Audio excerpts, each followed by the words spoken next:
welcome to Joffy Books. Today I'm having the honor of interviewing Sue Bentley, the author of We Other and Second Skin. First of all, thank you very much for inviting me. It's fantastic to be here. To see you in the flesh is wonderful.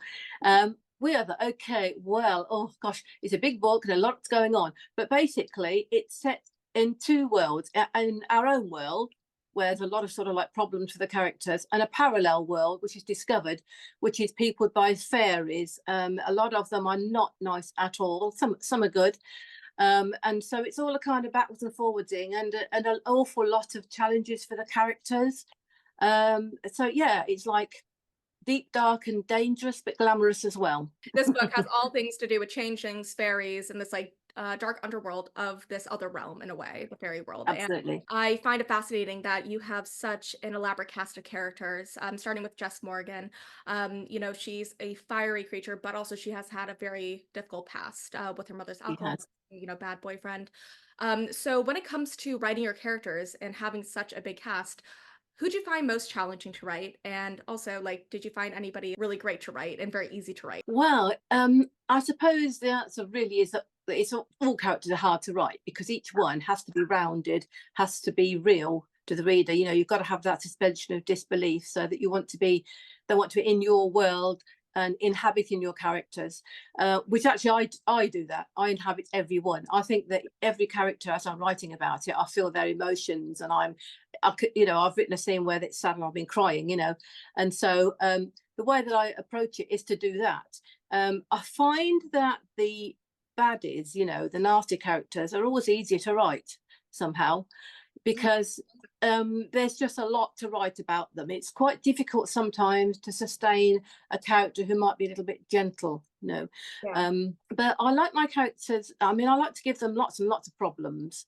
I like And Yeah, I do. Yeah, yeah. you really do. And I kind of weave within their character the kind of strength and the endurance to sort of overcome those things, so that they will change as the book progresses. Mhm. So what was it? The question was it who do I find most challenging? Well, kind of hard to say because I Yeah. think it's all difficult, really.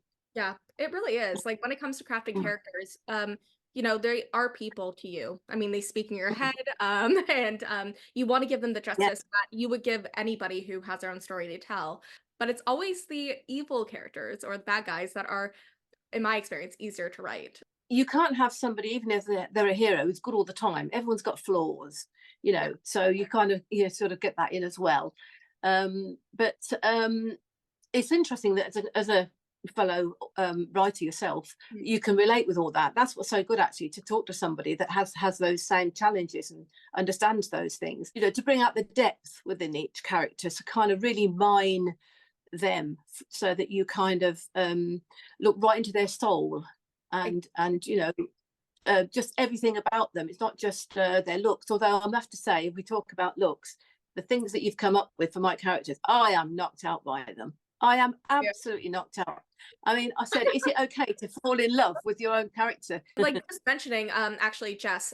So how did you actually approach writing her character? Because with changelings, their babies switch at birth, and Yeah, that is such a fun concept to play around with. But also, you added on top of that concept a very difficult backstory. She's had a yeah. very difficult childhood, and now she is a woman. How did you approach writing this character, and do you relate to her at all? Yes, I do. I do relate to her. I didn't have some of the same challenges that Jess had. For example, the sort of very deprived background and the alcoholic mother. But I have experience through friends and people of those Yeah. kinds of things. And with my own upbringing, we didn't have a lot of money. I mean, when I was born, because I'm quite ancient. When I was born, we were, and honestly, I am. We still had rationing when it was not that long into the 50s, and so we didn't have a lot of money. I'm one of five daughters, so we had the kind of upbringing where we were kind of very much left to our own devices. Was, for a writer, for me, perfect, because I just lived in my head all the time. And I Yeah. feel like that with Jess, because she didn't have the things that would kind of smooth the rough edges. She Yeah. had to be resilient. She had to make her own reality and somehow exist. Well, she's hardly got enough money for clothes, you know, she just wears the same clothes. So with that, that makes you very resilient and kind of um aware of your own personality, Yes. because you are it, you know, you live in this body, and that's it. So that's how I felt about Jess. I thought that aspect of me, if you like, Yeah. is in Jess. And so she's resilient, resourceful, doesn't always get it right, but Yeah. she's fairly fearless as well, because just goes for it. Yeah, and when brought a difficult situation, she tackles it. What research did you have to do to write this novel? Because We Other is such an immersive experience, but also like it stems from Celtic mythology as well with Yeah. changelings and all that stuff. So, what research did you have to do to understand the world that you were going to be writing? Okay, well, I think the first impetus to write it was reading books by like Holly Black, which Mm, here I love Holly Black. I've got her book here, this one here, yep. which is Oh, I love Time. type. I And love type. I love the cover. I love this Oh, cover as well. I just everything about it. that And is I met her. It's wonderful, isn't it? So that was like a huge thing. I thought, oh my God, I just love yeah, this book. And the whole it sort of stayed with me, you know. But yes, I did an awful lot of research. I mean, I've got another one here. So many this is English fairy tales, book of English fairy tales. Second Skin is about dragons, shapeshifters, it's so different from We Other, but also very similar as a parallel. What was the differences that you found in between, like, writing We Other and Second Skin? Well, I wrote Second Skin more or less directly after We Other, because although I'd planned to write the second one, as I said, of We Other, because it didn't do anything, it just kind of sat there for a while. I thought, okay, well, I'm going to write something in between, and it was supposed to be a quicker um, process to write it, but it always takes me longer than I mean to. Um, but and so I wanted to do something that was like not fairies, because I've still got all that kind of in the background, partly in my head. Yeah. And then I watched Game of Thrones, and I mean that's one of the reasons why I got into dragons, Yeah. because I just loved that series. Your fairies are not like Tinkerbell. No, They're very no. much dark and brutal creatures. Why?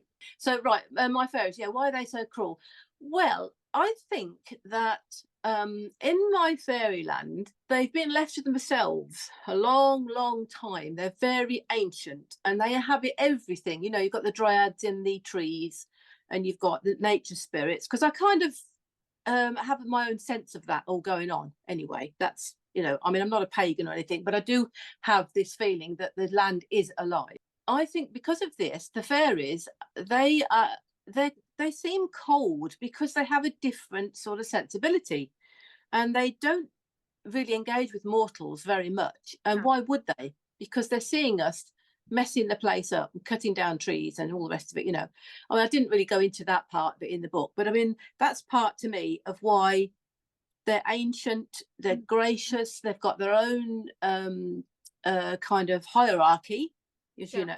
as you know, the sort of the gentry are the top of the tree, unchanging. You can be killed, so they don't live forever. They can be killed, but they're these powerful beings, and so they can be cruel. But if we think of kings in past ages, they've been like that. They're all been like that. If you give enough power to somebody, They will you utilize know, it.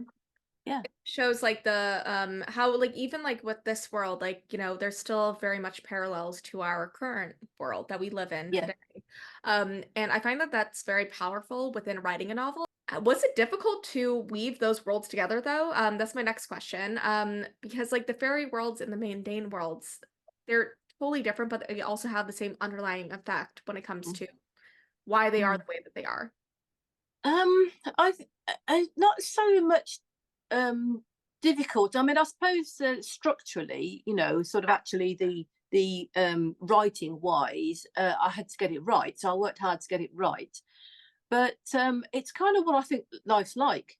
Yeah. I mean, there's a word in my head which I've had it forever, which we all do. We all like that. We all got our own reality, and then there's the everyday life that you have Yeah. um, to be in. So I might be walking down the street, or I'm choosing a book in the library, but in actual fact, I'm in fairyland. You know, Yeah. really, in my head. I'm Yeah. working out a plot, or I've got a character talking to me. So it's that kind of juxtaposition, really, of what's going on in that you have to do because Yeah. we are mortal, with all that. But we all do have this other side of us. We all have this spirit side of us. Yeah. And we manage that okay, don't we? Well, we Yeah, have to. We right? have no choice. We have We have outlets no like choice. this, like writing books and telling stories that enable us to share that side of us. Like, Yes, it's a beautiful thing. yes. And when it comes to We Other, like it's 500 plus pages of just amazing writing, amazing Oh, storytelling, and also really impactful characters. Um, mm. and that leads me to my next question, which is there going to be another book in the series? I know that you touched upon this before, but I think that readers will love another We Other.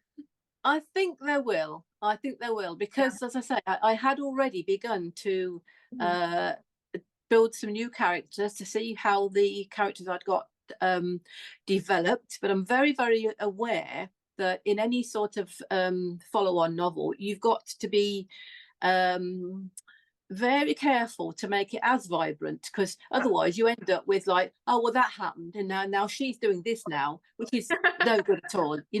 I'm not going to throw any of the characters out because I mean I'm very fond of all of them, but there'll be new ones coming along. I wrote a couple of chapters already. My husband's read the first one and he said he loves it, so but he's biased, I mean. But Well, he you said can he always loves it. send it to me, and I will also be equally as biased. Um, Oh. that's so exciting though, because when you build a world, like you don't want to just like leave it out one book because, No. I did the work, but We Other has such an immersive world that I feel like new characters being brought in, explored is honestly going to be incredible for us readers. And talking about readers and aspiring authors, what advice would you give an aspiring author? Well, it's kind of almost simple advice, which is basically do it. You can spend an awful lot of time kind of thinking about it, can't you? And oh, one day I'm going to do this. What sort of novel should I write? And sometimes on social media, I see somebody saying, I'm going to write this novel and asking for advice. And I think, well, the only way you're going to write it is to sit down, get your bottom on that chair and just Right. literally shut up and write it. And Exactly.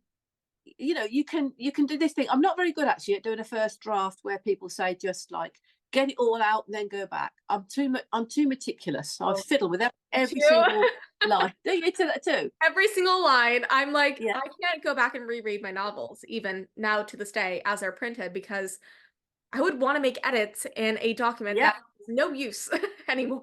absolutely, I absolutely will understand find that. any error. I will nothing is ever perfection as an author, right? And Yeah, you always believe I believe that you actually did a TikTok video.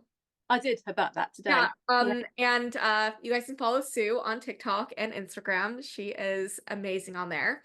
But one thing that people really underestimate is the fact that, well, your book is never gonna be perfect. You think that it might become that way because you are putting in all the effort, but no book is perfect. It just matters that you get the job done and also that you realize that you wrote a book, and that's an yeah, amazing thing. And even yeah. if it's 10,000 words or 50,000 or 200,000, it's a beautiful thing to know that you have made a mark on that page. It really is. It really is. I think in my experience, because I've done a lot of author events and things, and people, ask me things. I have done writers' workshops at times, but not so many.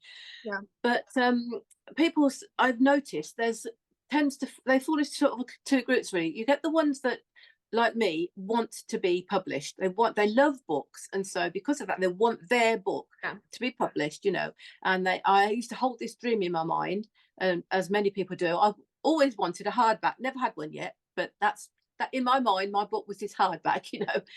And then there are the people that just want to write.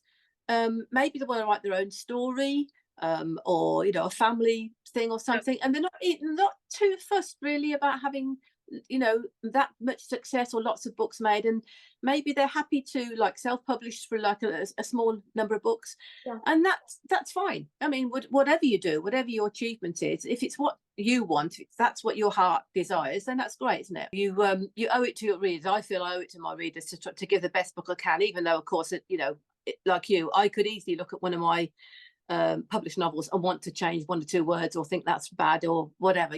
We're all like that, but people aren't perfect and books aren't perfect. No. But I do think sometimes people think they can get away with substandard work, and that does irritate me, because I can't read a badly written book. I just throw it across the room. I think, oh my god, I mean, when people, you can learn. I don't think anybody Always learn. is it needs to sort of like give up. I think you can learn to do these things, but so many people perhaps can't be bothered, and I just throw the book across the room. I think you can't even string a sentence together, Oh, so you must learn to do waste that. your time. Like, at the end of the day, like, for me, I wrote my very first novel at 19, with my, best friend, which helped because I learned from her. I called her Professor, Lindsay, because she Oh helped yeah. me learn the craft. But it wasn't until I published my last book that I realized that I had no idea what I was writing, and if I did not have my friend next to me, I don't know how that book would have turned out. But nowadays, like, 7 years later, like, I know the craft. There's people that are born to be writers, writers and like storytellers. I'm not one of them. I'm one who helps bring them to life, but you can learn the craft. I think that's Yeah. what's so beautiful, is that Yeah. there's always opportunity out there. Well, I mean, I think you can, if you have the passion, you can learn anything. Because I'm totally self-taught. I mean, I learned all I know about writing from books. I didn't go to university or anything like that. I haven't got any qualifications. I left school when I was 16, worked in a library forever, and everything I know is through reading good books. Yeah, you just need the passion for it and the love for it. I mean, I do. It's true. Books are my life. If you could see around my room, I think Yeah, we're in a I small can area see of that. it, Yeah. but there's shelves up to the wall, up to the ceiling. With I've got hundreds, probably thousands of books actually, because there's Yep. more upstairs as well. Sue, thank you so much for all your answers to these questions. It has been such a delightful time just chatting with you all about We Other. We Other is hitting Amazon on the 9th of May, 2024. So definitely pick up your copy then, but also check out our socials for all the good things, and also Sue's socials because she is truly a superstar on there. Thank you guys so much for watching. And Sue, thank you so much for being here. Oh, thank you so much Last for word. inviting me. It's been an absolute pleasure speaking to you. Oh, Thank you so much. thanks, Sue. And thank you everybody for watching.